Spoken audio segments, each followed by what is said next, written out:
Un encuentro con su palabra, porque secase la hierba, marchitase la flor, mas la palabra de Dios permanece para siempre. Con ustedes, el doctor José Ricardo Arias Quintero.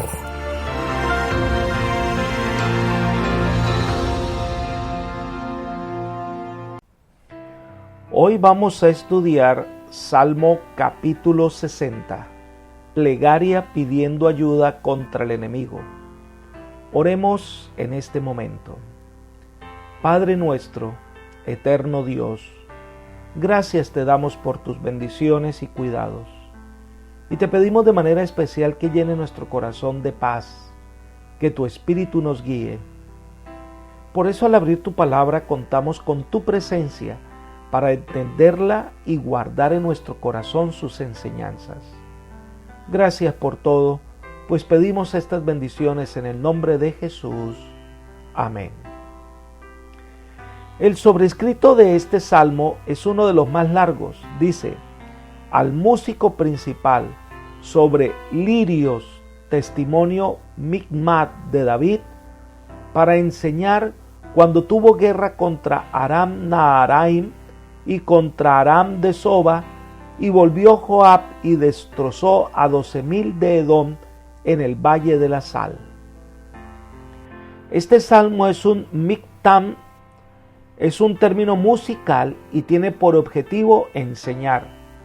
Está acomodado a la tonada de lirio de testimonio. Los levitas tenían a su cargo enseñar este salmo y por medio de él estimularles a confiar en Dios y cantar victoria en él. El Salmo 60 indica que fue escrito por David durante la guerra contra los edomitas, en el que el ejército de David sufre una derrota. Una derrota da un testimonio de fracaso. La tristeza embarga el corazón de David, pero termina con una expresión de victoria. El estilo es ágil, las metáforas vívidas y abundan las expresiones de esperanza. Este salmo para su estudio lo dividiremos en 3 partes. La primera parte son los versículos 1 al 3 y describe la humillación de Israel después de una gran derrota. Leamos. Tú, Dios, tú nos has desechado, nos quebrantaste, te has airado. Vuélvete a nosotros. Hiciste temblar la tierra, la has hendido, sana sus fracturas porque titubea. Has hecho ver a tu pueblo cosas duras.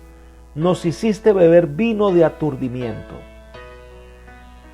En la derrota de una batalla, el ejército cuyas filas ha quedado quebrantado, y David clama con dolor en su corazón. Tú, Dios, tú nos has desechado, nos quebrantaste. El vocablo hebreo sugiere la derrota de un ejército cuyas filas quedan deshechas o el quebrantamiento de un muro producido por máquinas de guerra y que propicia un asedio. Considera que la derrota en cierto sentido es un castigo de Dios, es una manifestación de su ira, y el pueblo tiembla asustado y pide restauración. El salmista pide que Dios repare las grietas causadas por el terremoto, es decir, por la devastación provocada por el enemigo. Este pueblo está aturdido ante tal derrota. Y David siente tristeza ante la pérdida quizás de soldados fieles y leales a Israel. Él dice: has hecho ver a tu pueblo cosas duras, nos hiciste beber vino de aturdimiento. La nación está embriagada de derrota, tiembla como si estuviese experimentando un terremoto. Este salmo comienza con un aire de derrota, pero al final el salmista habla de esperanza. Una aplicación interesante es que la vida cristiana no es garantía de ausencia de problemas o derrotas. La vida cristiana es vivir en medio de las derrotas con una experiencia viva en Jesús que hace que nuestra fe sea fortalecida en las pruebas. La segunda parte del Salmo son los versículos 4 al 8. Aquí está el ruego de David para que Dios cumpla sus promesas de victoria. Leamos. Has dado a los que te temen bandera que alcen por causa de la verdad, Selah. para que se libren tus amados, salva con tu diestra y óyeme. Dios ha dicho en su santuario, yo me alegraré, repartiré a Siquén y mediré el valle de Sucot. Mío es Galaad y mío es Manaset.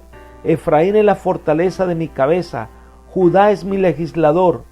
Moab, vasija para lavarme, sobre Edom echaré mi calzado, me regocijaré sobre Filistea. A pesar de la derrota, el pueblo de Israel marcha con el estandarte de la verdad. El salmista dice, este estandarte has dado a los que te temen bandera.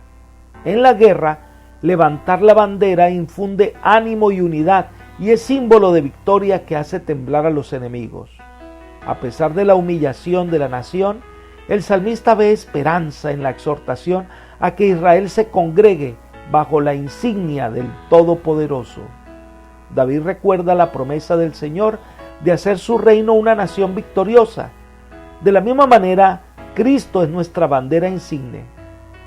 Leamos Isaías capítulo 11, versículo 10. Dice, en aquel día se alzará la raíz de Isaí como estandarte de los pueblos.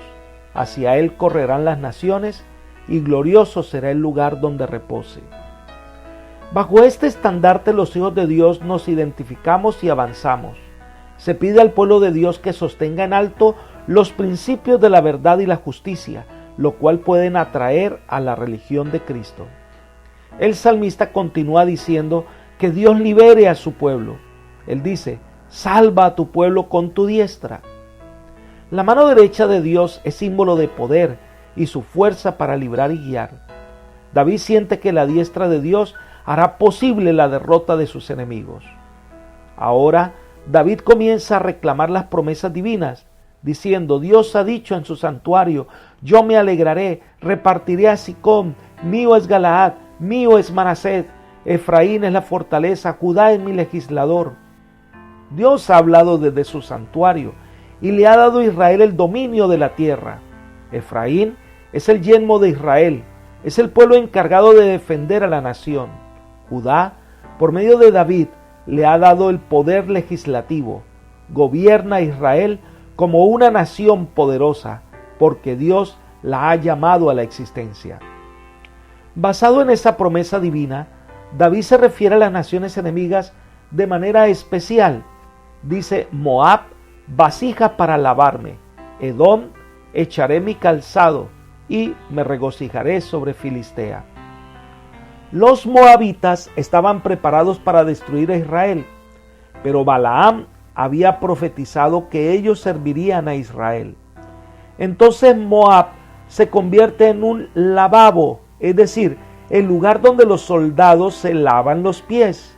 Esta metáfora demuestra el desprecio completo que se debía a Moab. Por su parte, Edom es como el esclavo a quien el amo le arroja el calzado para que lo limpie. Y los filisteos, que son enemigos de Israel, serán motivo de regocijo para el Señor, cuando su pueblo los derrote y los disperse. La última parte de este salmo, del Salmo 60, son los versículos 9 al 12, y se expresa la confianza en la victoria final sobre los enemigos de Israel. Leamos. ¿Quién me llevará a la ciudad fortificada? ¿Quién me llevará hasta Edom? ¿No serás tú, Dios, que nos habías desechado y no salías, Dios, con nuestros ejércitos? Danos socorro contra el enemigo, porque vana es la ayuda de los hombres. Con Dios haremos proezas, y Él aplastará a nuestros enemigos. Todavía Edom no había sido conquistada. Recién habían experimentado una derrota. Y David pregunta, ¿cómo vamos a obtener la victoria? ¿Cómo vamos a derrotar a nuestros enemigos? David es consciente que no podrá avanzar sin la compañía de Dios. Las estrategias militares son importantes, pero no garantizan la victoria. Un ejército bien armado es valioso, pero no garantiza la victoria.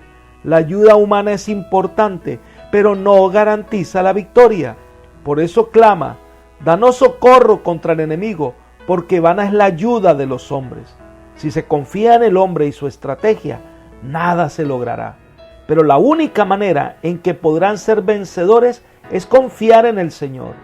Este salmo termina con una de las frases más inspiradoras: con Dios haremos proezas.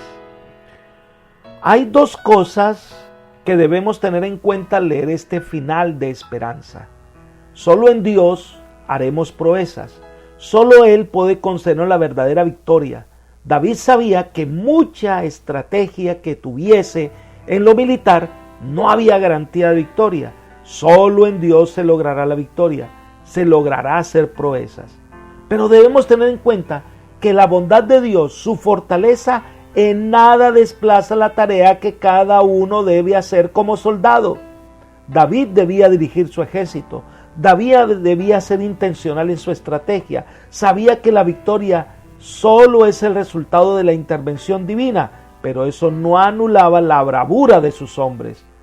Nosotros debemos tener claro que solo en el Señor haremos proezas, lograremos cosas inimaginables, pero eso no anula que tengas que estudiar, que tengas que trabajar fuertemente, que tengas que hacer tu parte, que es la de hacer todo lo posible para que el Señor haga su obra en ti. Apreciado amigo y hermano, hay días que las cosas no salen bien y que sentimos que estamos acorralados y no vemos una salida. Puede ser que sintamos que Dios no nos oye y que de alguna manera Él es quien permite esas circunstancias difíciles de nuestra vida.